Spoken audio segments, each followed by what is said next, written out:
This month, Life Insurance Strategies Group is in Hangzhou, China, at the invitation of Fudan University's International School of Finance. And we've been thinking a lot this month about indexed universal life. We've spoken about that product here before, but some recent news around the controversy of the application of the product has us considering how it should be used and under what circumstances and what kind of policing of producers should be in effect with the product. Now, indexed universal life is a general account product. Like whole life, the assets sit on the general account of the life insurance company, and the life insurance company has a lot to say about how the underlying cash value performs. Now, the index part of it allows the policyholder to link the performance to a degree of the cash value to some popular indices. So like the S&P 500 is very, very popular. The Russell Index is another one.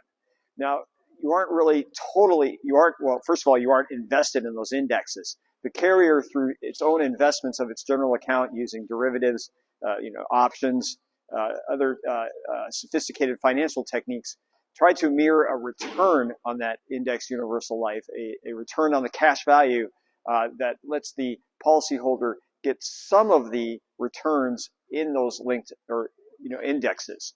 So what do I mean by some? So you're not really entitled to some of the dividends and things that come with those indices. The carrier puts in rules. They're not going to let you do terribly well. Let's say the index you pick goes up 25%.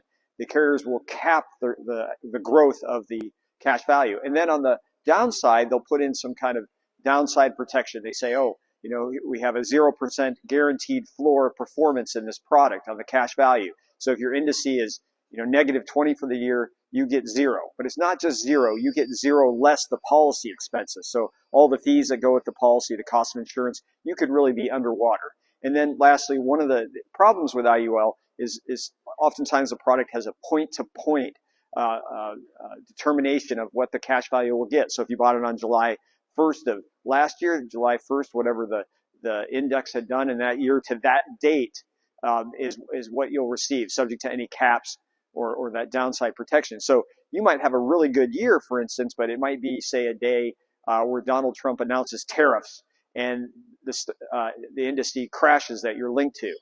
Well, you end up with 0, even though maybe the index for that year did really well.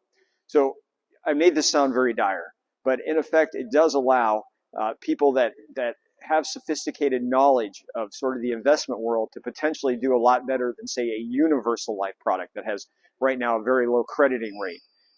And so when I say sophisticated buyer, this is where we get into a little bit of, discussion or debate on who should be buying IUL.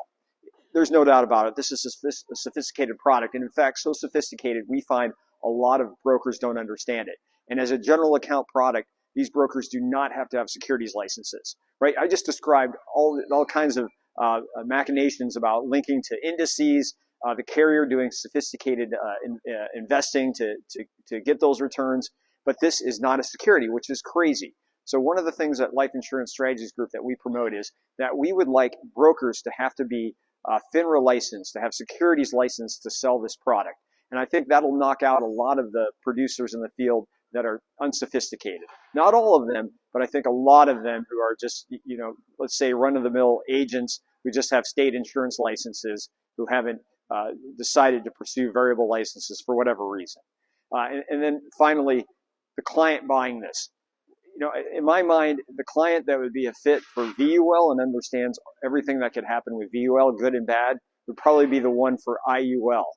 And this is a person that really pays attention to the policy, is looking at it, I say, quarterly with the statements, getting ready to make any moves annually. So there's a lot that goes into IUL, and there's the good, the bad, and the ugly. Now remember, at Life Insurance Strategies Group, we don't sell product. We help our individual and institutional clients make decisions involving complex life insurance transactions.